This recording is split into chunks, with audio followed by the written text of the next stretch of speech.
We are hosting this new show. Sandra, to my is my co-host, Sandra Melendez, and she's running for village trustee. Hi, Sandra. Hi, how are you? Great. So this is a new platform that we're trying out. We're calling it the NewTown TV, part of our NewTown party. As everybody should know, there's no village in the village. There's no Republican or Democratic parties, no national parties. So the individuals who are running make up their own names. We chose the NewTown Party, play on words as a new town, and of course, Newtown Lane.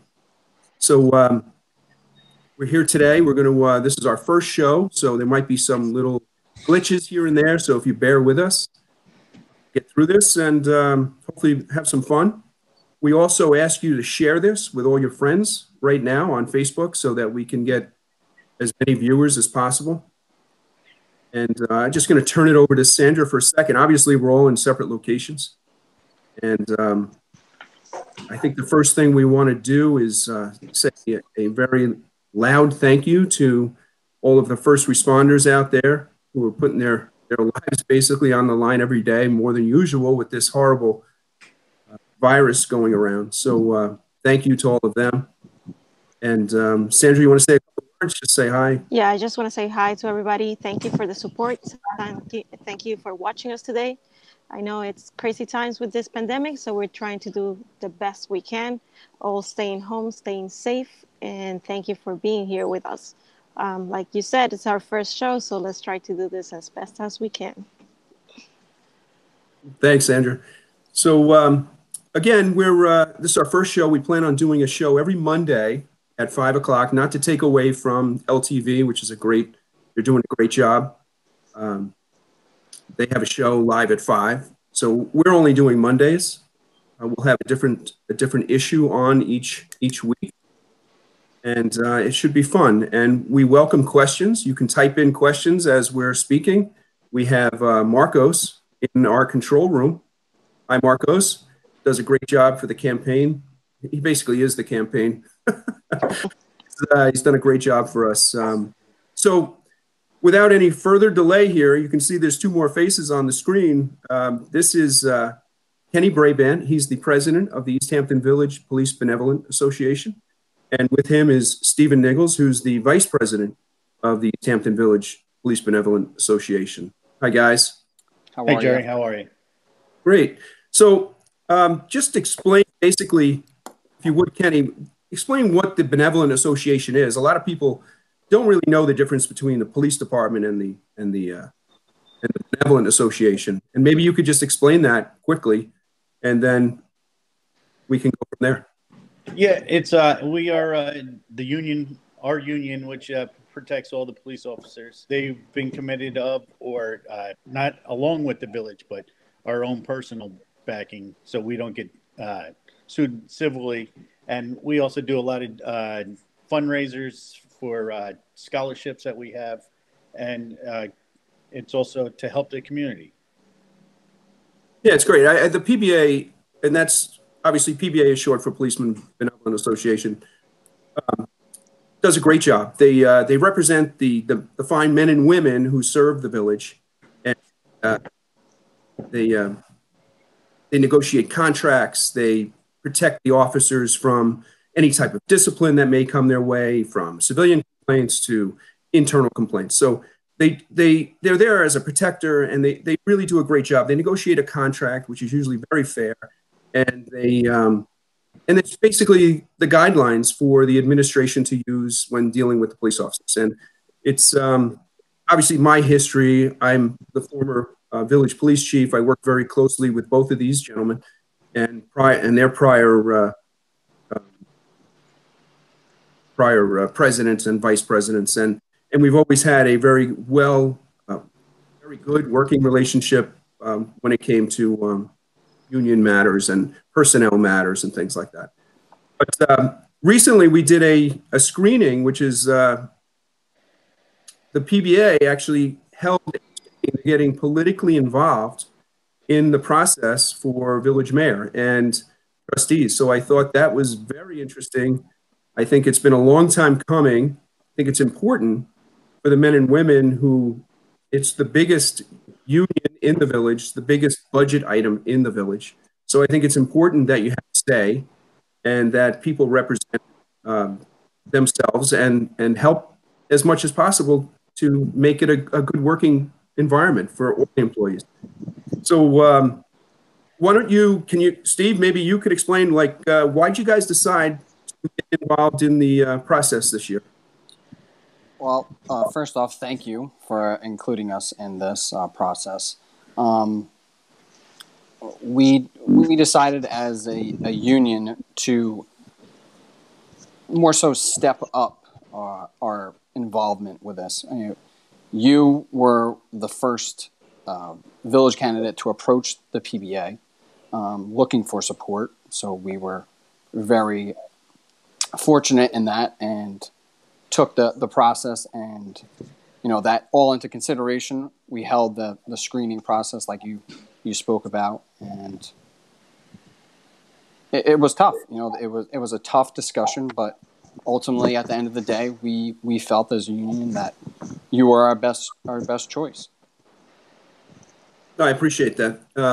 It was a very good screening. I have to say the questions were, I thought, very fair and pointed, if you will. I mean, these are the things that you asked me during these interview. These were the items, obviously, that are very important to the members of your union. So I answered them as truthfully as I could, as honestly as I could. And I think I have a lot of good ideas to move the village forward and certainly deal very fairly with all our employees across the board, not just the police union, but you also have the dispatcher union, we have the highway department, we have all of the secretaries who are not in a union, who all need to be dealt with fairly. I mean, as mayor, when I come in, I plan on interviewing every single employee, and I want to find out exactly how everybody is feeling, and then we can structure a way to move forward that best represents everyone. I think going back to my time when I was police chief, I know that the pay scale for the secretaries was really out of whack, and so that needs to be looked at. That's just one aspect of employee relations that needs to be dealt with. So, what other issues do you guys see, like, moving forward? Is there anything that Sandra and I will be able to help make better for your union?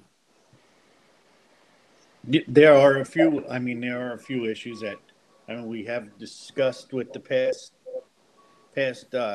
village board and stuff like that, retirement systems and stuff like that.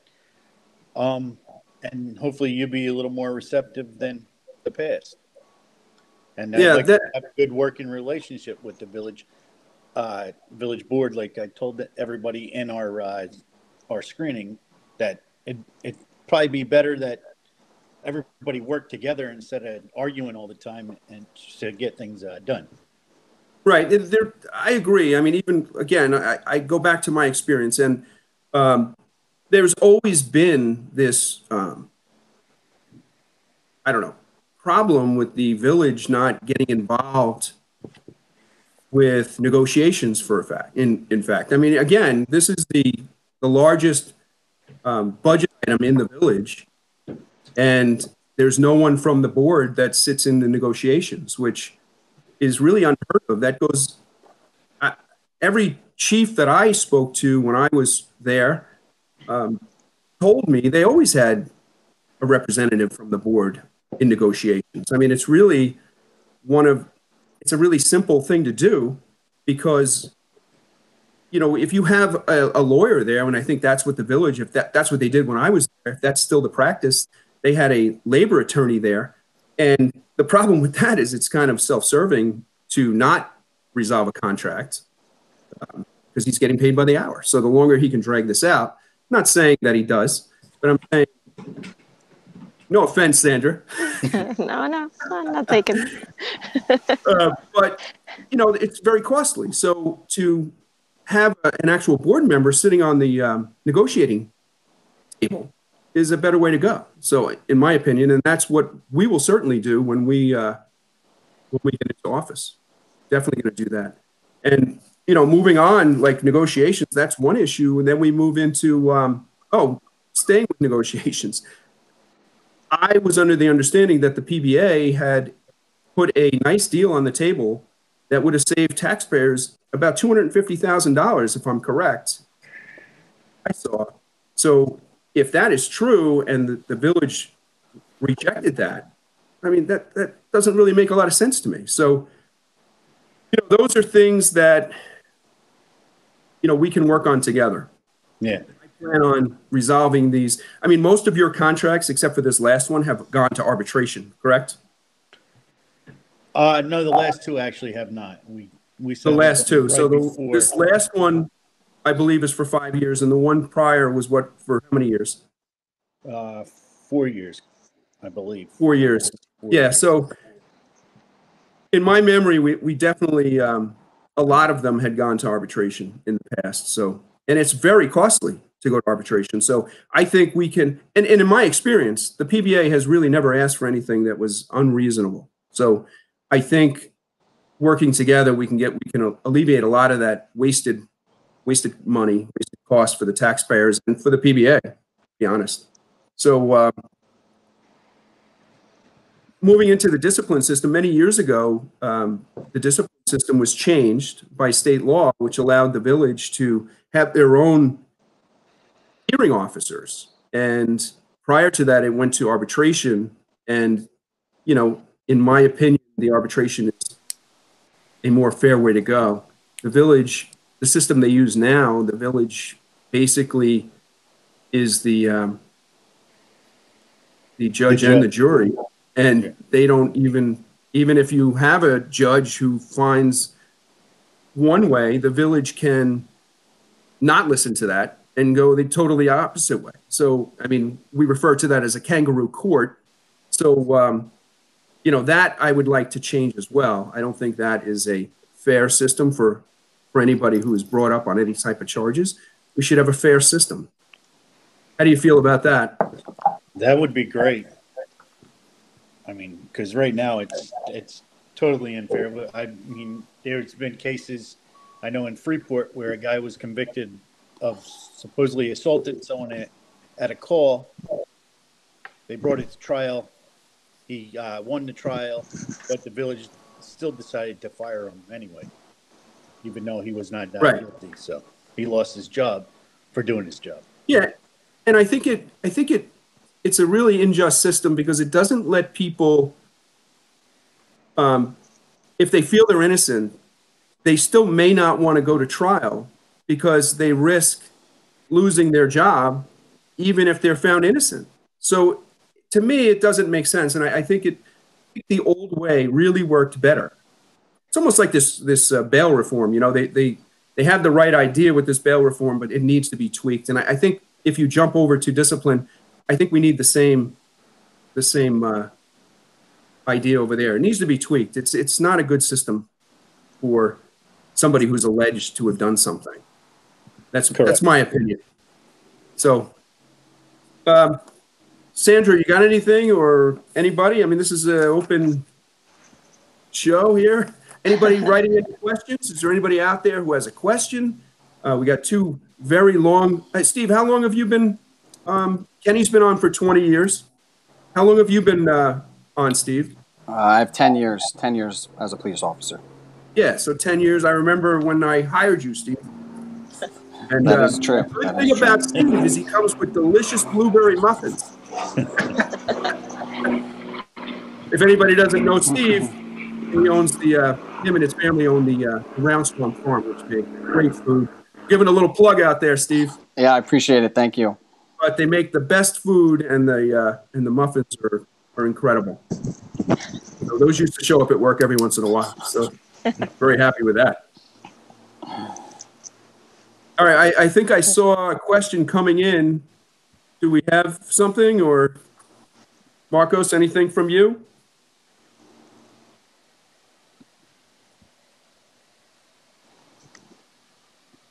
So Kenny, I see a question coming in. While we're waiting for that to come in, we'll just, I wanted to just go over one other thing. The discipline system, when we jump back to the discipline system, for people who don't know, for people who are not aware how the discipline system works, is if an officer feels that something has been done against the contract, then that generates what they call a grievance. And then that grievance goes to the chief of police. And I have to say, when I was there, I believe I ran a pretty squared away department. And I believe that I was fair, but I was strict. And, but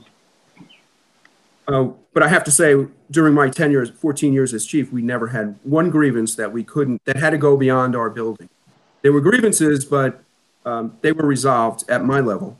And for whatever reason, or however we resolved it. Sometimes, and I've said this to the PBA presidents, current and past, that sometimes I'll have to bear the burden of this one, or sometimes you'll have to bear the burden.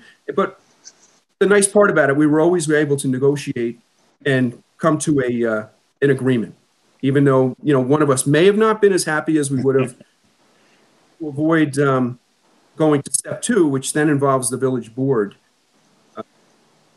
That was what our goal was, is not to get the village board involved. However, in recent times, that's changed, I heard. Since I've left, there's been several grievances, or a couple of grievances, that have gone all the way to arbitration. I believe that the village was unsuccessful. However, these could have been nipped in the bud, if you will, at the village board level.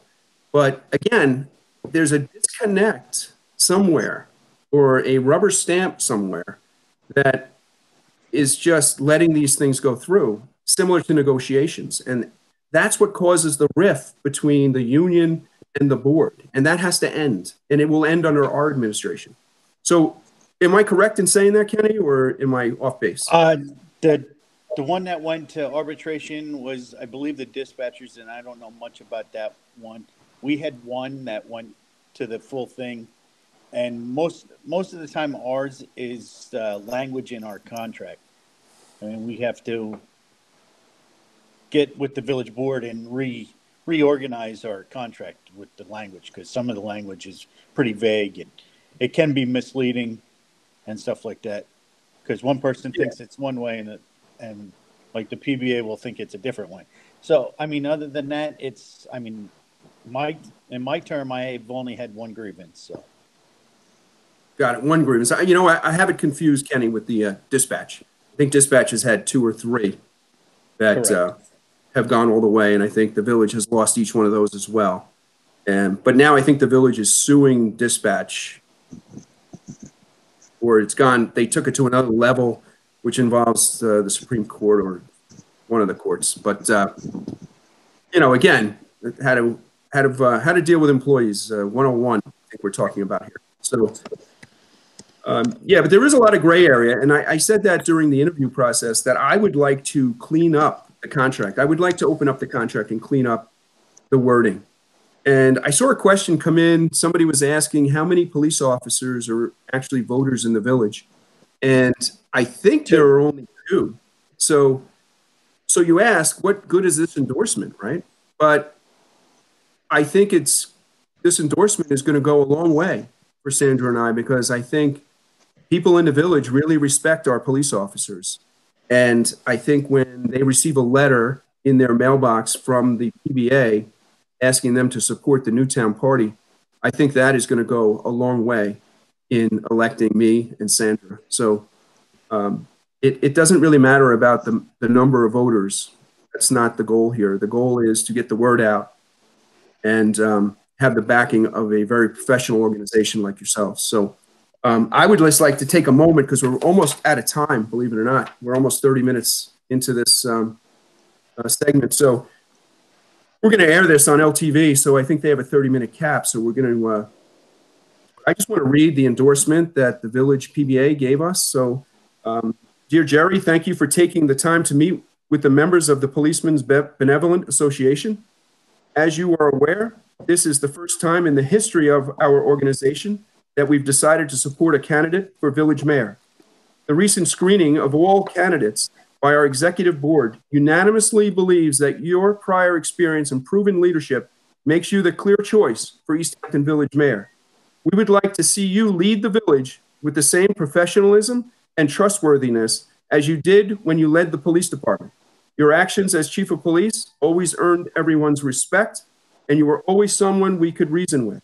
We believe with your leadership ability, problem-solving skills, and your progressive ideas, you will move the village in the direction that will be in the best interest of the PBA, business, and most important, our residents. Signed by Kenny Brabant, president of the Village PBA, and your entire executive board. And I thank you, and I can't thank you enough, and keep up the great work that you guys do. Be safe out there, and thanks for everything you do. Thank you, Jerry. We got 2 minutes left. Sandra, I know I've been talking the whole show, so I'm sorry.